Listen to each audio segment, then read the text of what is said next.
Hey guys, welcome to Analytics Vidya. In this video, I'm going to explain everything you need to know about SQL and NoSQL databases. If you are new to the channel, do hit the subscribe button so you start seeing more of our data tech content on your YouTube homepage. On this note, let's begin.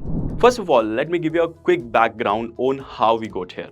SQL or structured query language came up in the 1970s when data was mostly structured. But storing this data came at a huge cost.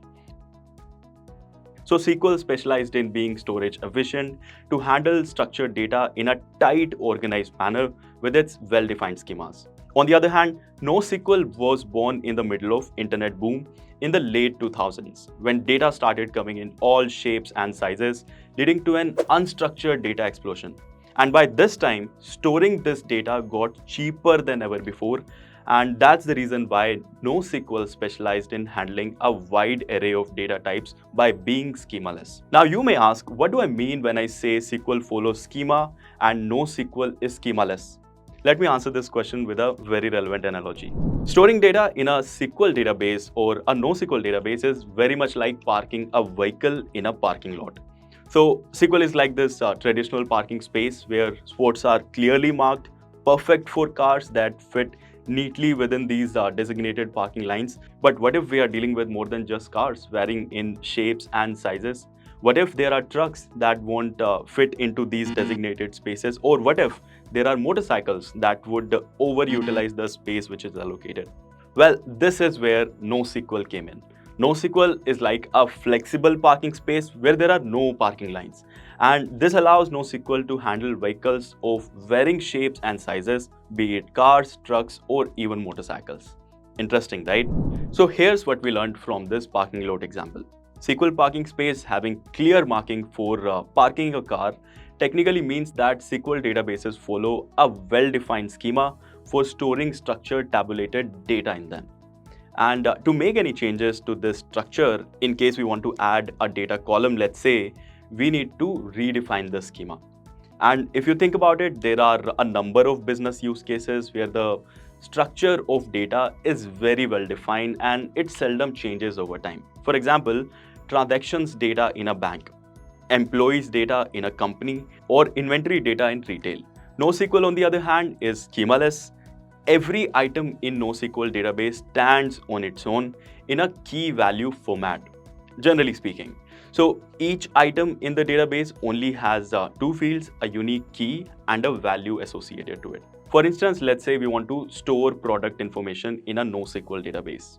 For this, we can use the product's barcode as the key and product name as the value. This seems restrictive, but the value can be something like a JSON document containing more data like the price, description, ongoing discounts, etc. Again, there are a number of business use cases for storing such unstructured data like social networking sites, which is Facebook, or large e-commerce website like Amazon. So that was Schema Design. Now let's talk about scalability of the two databases. As we know by now, SQL databases are built to store relational data as efficiently as possible. So you can have a table of customers, orders, products linking together logically, customers placing orders and orders containing products. This tight organization is great for managing your data, but it comes at a cost. SQL databases have a hard time scaling. They have to maintain these relationships. That's an intensive process requiring a lot of memory and compute power. For some time, you can increase the capacity of your database server, but ultimately it will reach to a point where it can't sustain the increasing load. Put simply, while relational databases have the ability to scale vertically, they struggle to scale horizontally. So how do NoSQL databases scale so well? Well, first of all, they do away with these costly relationships. In NoSQL, each data entry in the database is an independent entity, its unique key associated with its key value. And these independent key value pairs offer an advantage. They can be scattered across several servers as the volume of data expands. The data can be broken into smaller chunks, and each chunk can be stored in different servers, thereby distributing the overall load.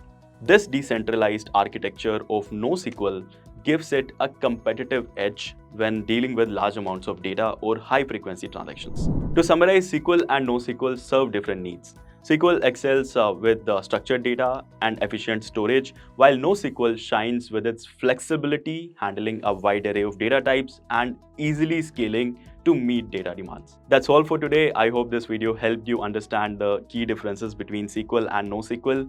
If you enjoyed this video, remember to like the video, share it, and subscribe to our channel for more data tech content and explanations. See you in the next video. Bye.